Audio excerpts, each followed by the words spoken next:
हम धन्यवाद करते हैं चुनाव आयोग का कि उन्होंने बहुत अल्प समय में हमें जल्दी से जल्दी मीटिंग और कंप्लेंट अपनी दोहराने और बताने के लिए व्यापक रूप से समय दिया। हम आशा और विश्वास करते हैं कि ठोस कदम जल्द से जल्द उठाए जाएंगे। मैं संक्षेप में आपको बता दूं, 17 कंप्लेंट्स हैं हमारी चार्ट में, 17। मैं सिर्फ 3 या 4 के बिंदु बताऊंगा आपको समय बचाने के लिए। सभी बहुत गंभीर हैं और सभी हमारे मूल सिद्धांत जो इस स्वतंत्र भारत के हैं उनका उल्लंघन करते हैं, उन पर आघात लगाती हैं। इसलिए ये आवश्यक है कि जिसको हमने संवैधानिक रूप से एक पुलिसमैन बनाया है, संरक्षक बनाया है इस पर्टिकुलर क्षेत्र का, अधिकार क्षेत्र का, वो तुरंत ठोस, सही और स्पष्ट एक्शन ले, क्योंकि ये हमारे संविधान के सभी आत्मा के जितने भी प्रावधान हैं उनके बारे में है। सबसे पहले है हमारी कंप्लेंट नंबर 17। इस देश के, और मैं बहुत आदर के साथ कहता हूँ, हमारे प्रधानमंत्री भी हैं, इस देश के प्रधानमंत्री हैं, और मैं वास्तव में उनका आदर करता हूँ क्योंकि बहुत मुखर वक्ता हैं, प्रखर वक्ता हैं। मैं हाथ जोड़ के उनसे कहूँगा कि उन्होंने इस प्रकार का वक्तव्य कैसे दिया, नहीं देना चाहिए और चुनाव आयोग को इसके ऊपर तुरंत एक्शन लेना चाहिए।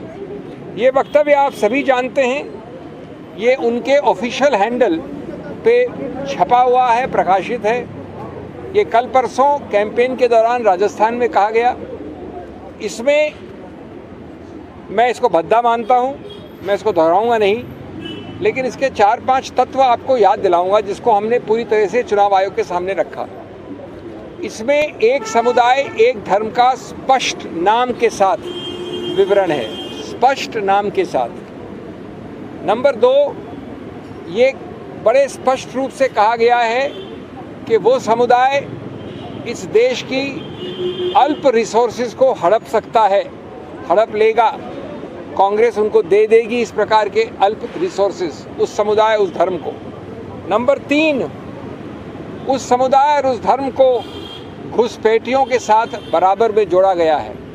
ये बड़े स्पष्ट शब्द है, प्रकाशित शब्द हैं, आपके सब चैनल्स पे हैं, आपके सब प्रकाशन में हैं। नंबर 4, ये कहा गया है कि इसका आघात भारत के हिंदू धर्म के कई जो बहुत स्थापित सिंबल्स हैं, मंगलसूत्र एक उदाहरण है, उस पर आघात हो सकता है। मैं वापस हाथ जोड़कर कहूँगा कि इतने बड़े ओहदे के चीफ एग्जीक्यूटिव इस देश के माननीय प्रधानमंत्री, हम सबके प्रधानमंत्री, उन्होंने सीधा उल्लंघन किया है, सीधा उल्लंघन किया है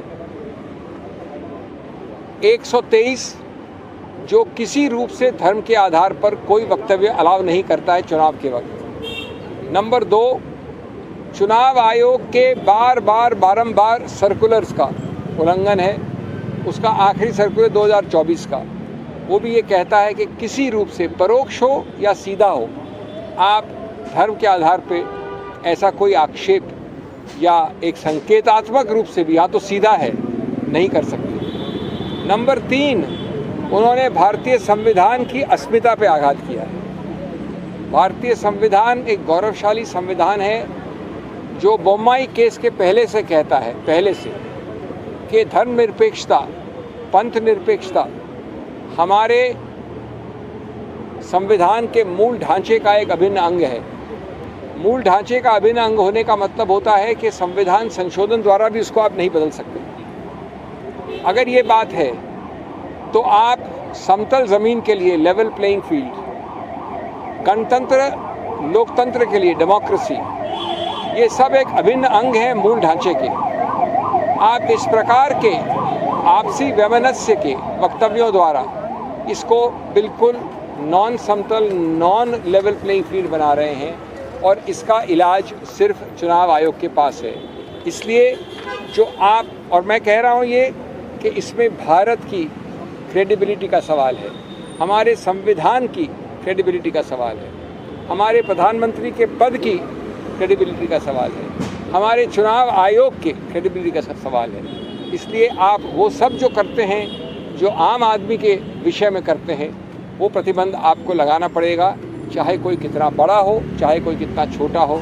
ये देश के एक संवैधानिक अस्मिता का प्रश्न चिन्ह है, पर प्रश्न चिन्ह है। तो ये तो सबसे अहम मुख्य पहली कंप्लेंट।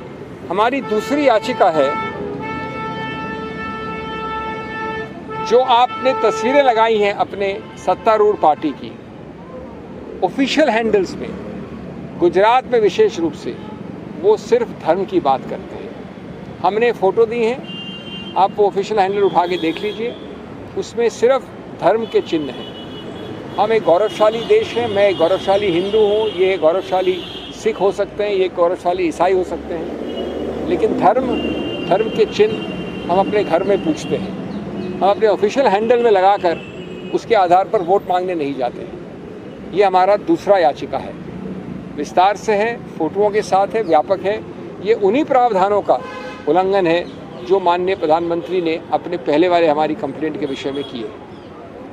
तीसरा एक बहुत ही विचित्र उल्लंघन देखा हमने, जो सिर्फ गैर कानूनी हस्तक्षेप और गलत रूप से दुष्प्रभाव डालने वाला हस्तक्षेप है। हमने ऐसा कभी सुना नहीं, कभी हुआ नहीं। मैंने अंदर माननीय आयोग को जेम्स बॉन्ड की कहानी बताई कि पहली बार तो तुक्का होता है, दूसरी बार कोइंसिडेंस होता है।